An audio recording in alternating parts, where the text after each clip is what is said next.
Graça e paz do Senhor Jesus seja com todos que me ouvem. Nós estamos em mais um discipulado e este discipulado trata a respeito da realidade espiritual da igreja do Novo Testamento.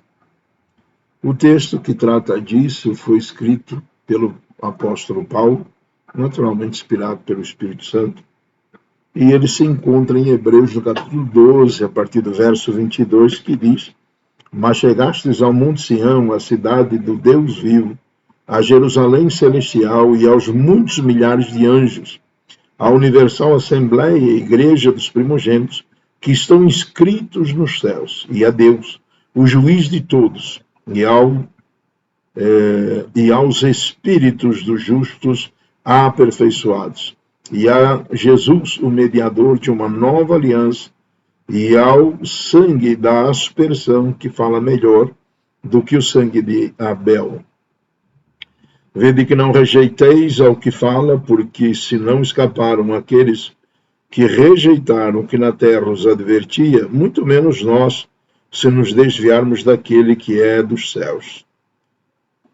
A voz do qual moveu então a terra, mas agora anunciou, dizendo: ainda uma vez comoverei não só a terra, senão também o céu.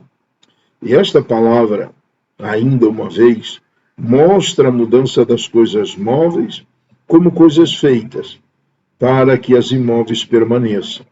Pelo que, tendo recebido um reino que não pode ser abalado, retenhamos a graça, pela qual servamos a Deus agradavelmente, com reverência e piedade, porque o nosso Deus é um fogo consumidor. Então, este texto, como eu já disse, ele trata a respeito da realidade espiritual da igreja do Novo Testamento. E, anteriormente, nos versos anteriores, ele trata também a respeito do Antigo Testamento e faz uma comparação. Ele compara o Antigo Testamento e o Novo Testamento. O líder do Antigo Testamento era Moisés, e comenta a palavra ali de que quando da vinda de Deus, que estava no monte, que Deus não foi visto, mas era um clangor de trombetas, era um sonido terrível, era uma escuridão, fortíssima, e até animais nem podiam se encostar, chegar próximo do monte, senão seriam apedrejados. Ali causou muito medo, a ponto do povo chegar e pedir para Moisés para que Deus não falasse mais com eles, que Deus tratasse com Moisés e que Moisés tratasse com eles. No Novo Testamento agora, a nova aliança, ela foi feita entre Deus e os homens por Jesus Cristo. E ele diz: não chegastes ao monte Sinai, mas ao Monte Sião, a Jerusalém celestial.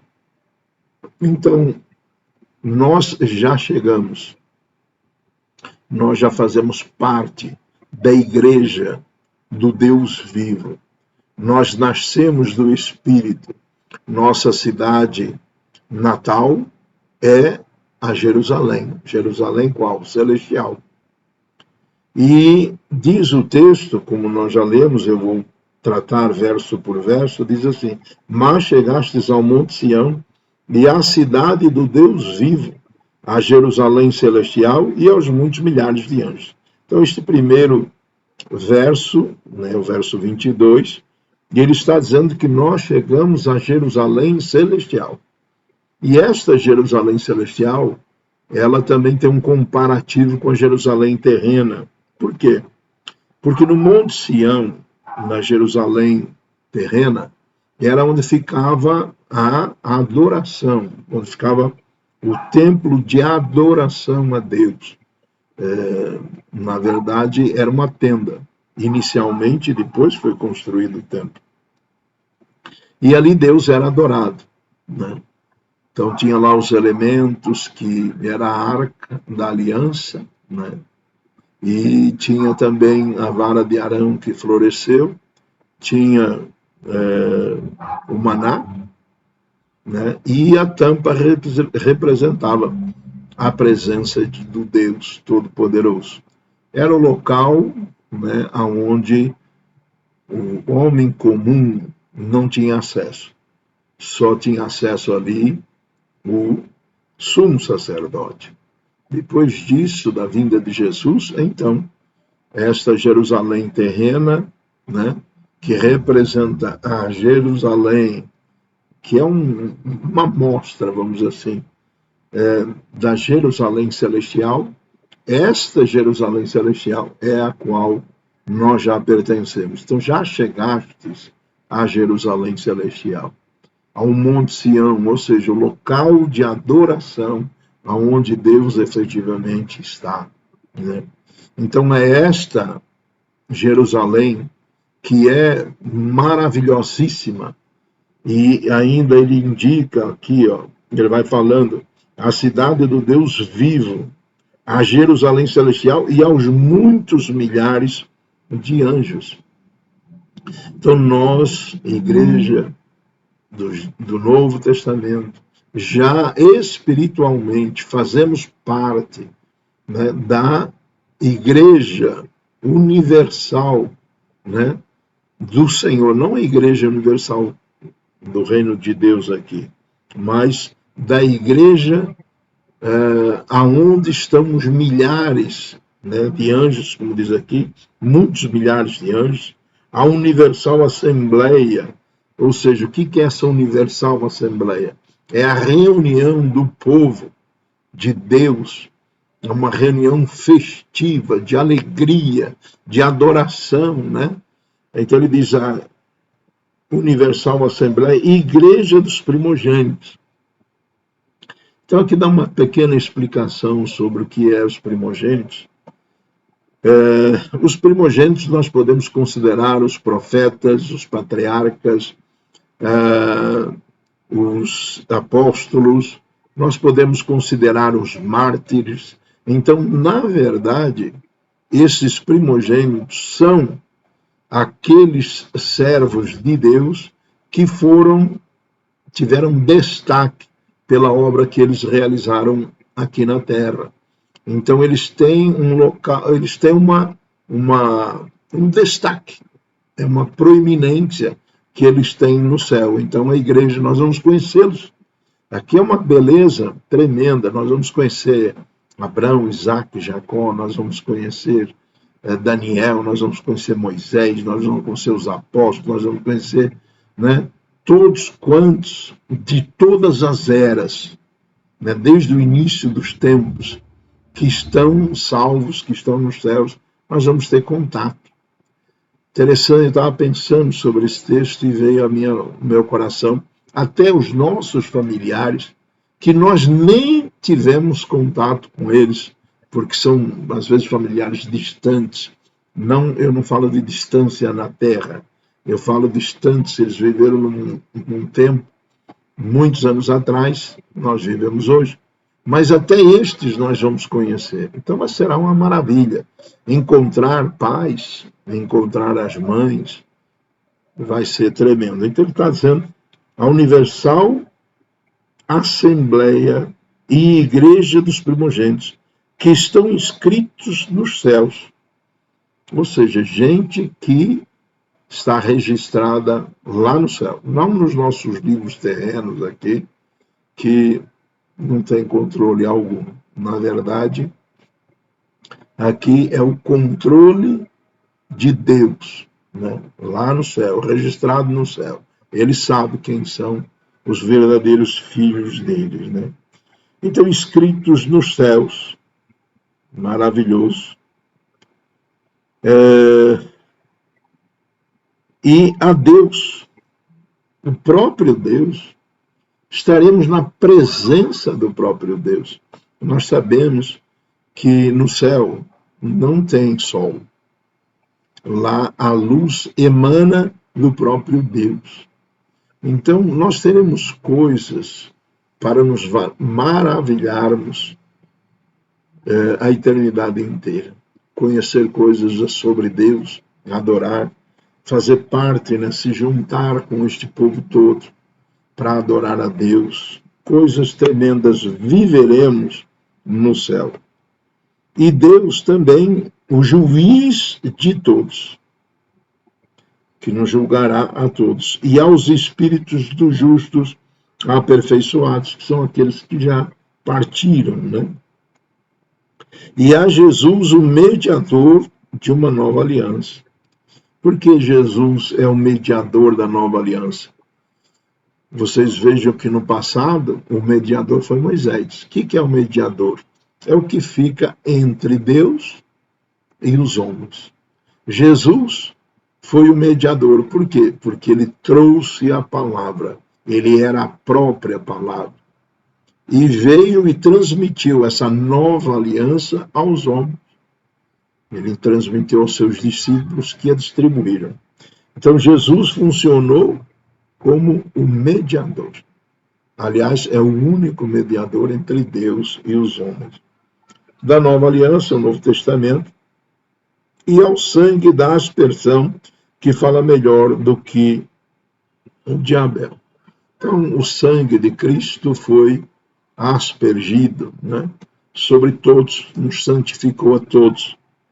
E um sangue que fala melhor do que Abel. Ele faz um comparativo novamente, né, Antigo Testamento com o Novo. O sangue de Abel, ele clamou por justiça, né? O seu irmão praticou um crime contra ele e o sangue derramado clamava por justiça. E o sangue de Jesus, ele trouxe a justiça, ou seja, ele nos salvou. O sangue de Jesus não clamava vingança. O sangue de Jesus foi para propiciação, foi para salvação, foi para justificar a todos nós. Maravilhoso, né? Sangue de Jesus. Então, a palavra aqui, ela vem e diz: vede que não rejeiteis ao que fala, porque se não escaparam aqueles que rejeitaram o que na terra os advertia, muito menos nós, se nos desviarmos daquele que é dos céus. Ou seja, abandonar a fé. Nós sabemos pela palavra de Deus que nos últimos tempos muitos apostatarão da fé, ou seja, abandonarão. Mas ai deles, porque aqueles que não seguiram o conselho de Moisés foram pegos, foram julgados. Imagina aqueles que são advertidos não por um homem na terra, mas pelo próprio Deus. Será terrível. Quer dizer, a morte eterna, né? E a voz que clamava lá no deserto, e aqui fala a voz do qual comoveu então a terra, no tempo em que ele falou no deserto, mas agora anunciou, dizendo: ainda uma vez comoverei, não só a terra, senão também o céu. Ou seja, a realidade do que está querendo ser passado aqui é como nós devemos temer a quem fala dos céus.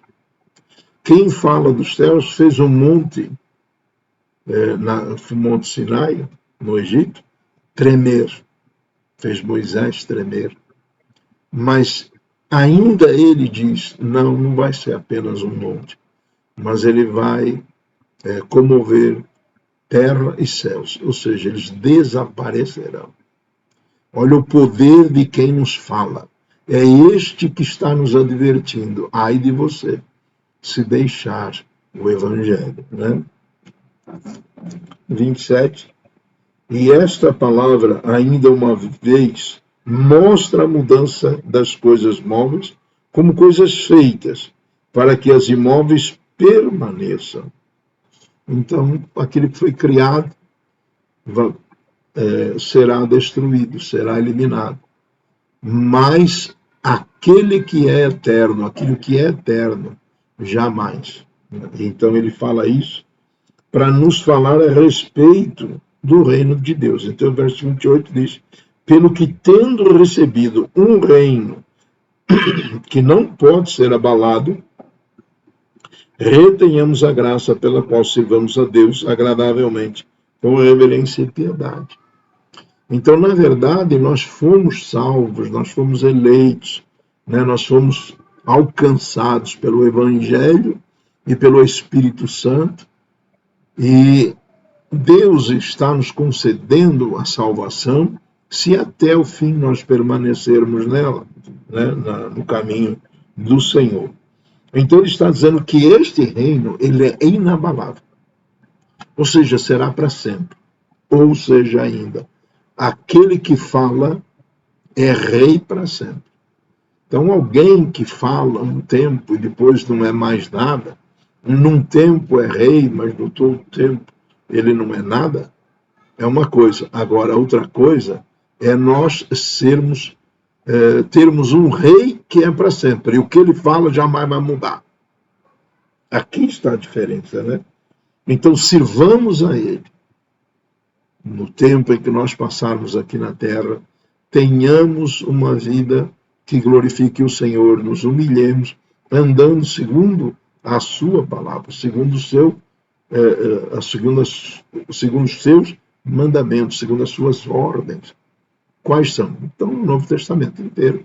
E o Velho também não é esquecido, não, com relação aos mandamentos. Tudo é para nosso crescimento. Então, sirvamos ao Senhor agradavelmente.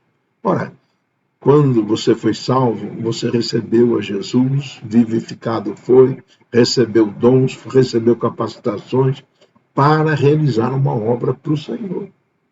Então, vamos servir a Deus. Vamos servir aquele que tem o poder de criar e destruir. Mas o reino dele nunca passará. Ou seja, esta palavra, a qual ele nos fala, nunca mudará. Né? E depois ele vem, fala para que a gente faça isso com temor. E no verso 29 diz: porque o nosso Deus é um fogo consumidor. Então, sabemos que Deus é bom, Deus é amor, Deus tem misericórdia, mas ai daqueles, né, que não levam, não temem, não ouvem, ou ouvem e não obedecem à palavra do Senhor.